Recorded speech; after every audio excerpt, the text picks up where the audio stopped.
बिस्मिल्लाहिर्रहमानिर्रहीम। अस्सलाम वालेकुम दोस्तों, क्या हाल चाल है। मुझे उम्मीद है आप सब खैर खैरियत से होंगे। अल्हम्दुलिल्लाह, अल्लाह पाक का शुक्र है, मैं भी ठीक ठाक हूँ। आप सब दोस्तों की दुआओं से नेक दुआ के साथ आज की वीडियो का आगाज़ करते हैं। अल्लाह पाक आप सब के लिए आसानियाँ पैदा करे। अल्लाह पाक दुनिया जहान की तमाम तर खुशियाँ आप लोगों की झोली में डाल दे। और साथ साथ मेरे साथ आप लोगों ने मिल के यही दुआ करनी है कि जितने भी लोग इस प्रोसेस के साथ जुड़े हुए हैं, जो लोग वीज़े का इंतज़ार कर रहे हैं, अल्लाह पाक जल्द से जल्द उनके वीज़ों का सबब बना दे, ताकि वो भी कोरिया जाके अपनी फैमिली के लिए एक अच्छा रोज़गार कमा सकें। एक सवाल बार-बार देखने को मिलता है, सोशल मीडिया पे भी बार-बार लोग एक सवाल पूछते हैं। मुझे बहुत सारे दोस्तों की, मेरे अपने स्टूडेंट्स की कॉल आती है बार-बार, व्हाट्सएप पे वॉइस मैसेज भी करते हैं कि सर अभी जो न्यू इजरा आ रहा है 2025 का, वो कब आ रहा है? तो 2025 के इजरा के हवाले से मैं आप लोगों को अपडेट देता चलूँ। अभी 10 तारीख से लेके 21 फरवरी तक कोरियन मालकन की अप्लाई की डेट है। वो लोग अप्लाई करेंगे वर्कर्स के लिए। फिर उनको लेबर कोड ने बंदा देना है या नहीं देना, उसका जो फैसला है वो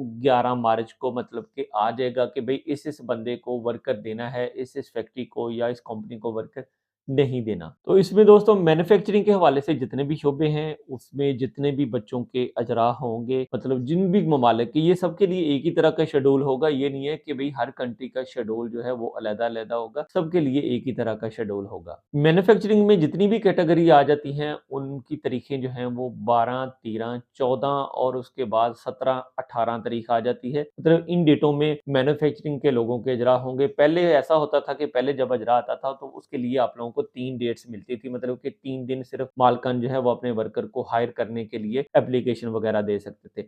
लेकिन अब ऐसा नहीं है, अब ऑलमोस्ट 5 दिन आप लोगों के अजरा होंगे। तो उम्मीद यही है कि दिल से भी दुआ गो हूँ कि अब अगर 5 दिन मिल गए हैं आप लोगों को, तो इसमें ज़्यादा से ज़्यादा इजरा होंगे और तवक्को भी की जा सकती है, क्योंकि ज़्यादा डेट्स मिल गई हैं तो उसमें इजरा होने के चांसेस भी आप लोगों के फिर ज़्यादा होंगे। और मुझे दिली तौर पे इस चीज़ की बड़ी खुशी है कि भई इस दफ़ा इजरा की डेट्स जो हैं वो ज़्यादा मिली हैं। इसमें चांसेस ज़्यादा होंगे कि ज़्यादा से ज़्यादा लोगों के इजरा होंगे। तो आप सब ने भी अपने लिए भी दुआ करनी है, अपने दोस्त अहबाब के लिए भी दुआ करनी है कि या अल्लाह पाक जितने भी लोग सब्र कर रहे हैं, इस अरसे से इस चीज़ का इंतज़ार कर रहे हैं, या अल्लाह पाक इन सब के इजरा करवा दे। और दूसरी कैटेगरीज़ आ जाती हैं जिनमें कंस्ट्रक्शन आ जाती है, फिशिंग आ जाती है, एग्रीकल्चर आ जाती है, फॉरेस्ट्री आ जाती है, होटल इंडस्ट्री आ जाती है, जिसमें सर्विस इंडस्ट्री भी शामिल है। तो आप लोगों को पता है कि अब ये कोटा जो है 2025 से लागू होने जा रहा है। उससे पहले तो उन्होंने अनाउंसमेंट की थी, लेकिन अब 2025 में ये सारी चीज़ें आहिस्ता-आहिस्ता इम्प्लीमेंट इन पे होना शुरू हो जाएगा। तो उम्मीद है कि इजरा होने के चांसेस भी ज़्यादा होंगे, लेकिन फिर भी दुआ गो हूँ कि जितने भी लोग इंतज़ार कर रहे हैं, या अल्लाह पाक उनके ज़्यादा से ज़्यादा इजरा हों। तो इन कैटेगरीज़ के जो इजरा की डेट है वो 19 है, 20 है, 21 है, 24 है और 25 मार्च तक इन कैटेगरीज़ के इजरा होंगे। मतलब जो लोग कंस्ट्रक्शन के शोबे से वाबस्ता हैं, फिशिंग के शोबे में जिन्होंने अप्लाई किया था, एग्रीकल्चर में जिन्होंने अप्लाई किया था, उसके बाद डिलेड डेटों की बारी आ जाती है, जिसमें डिलेड जिसको हम इजरा कह देते हैं,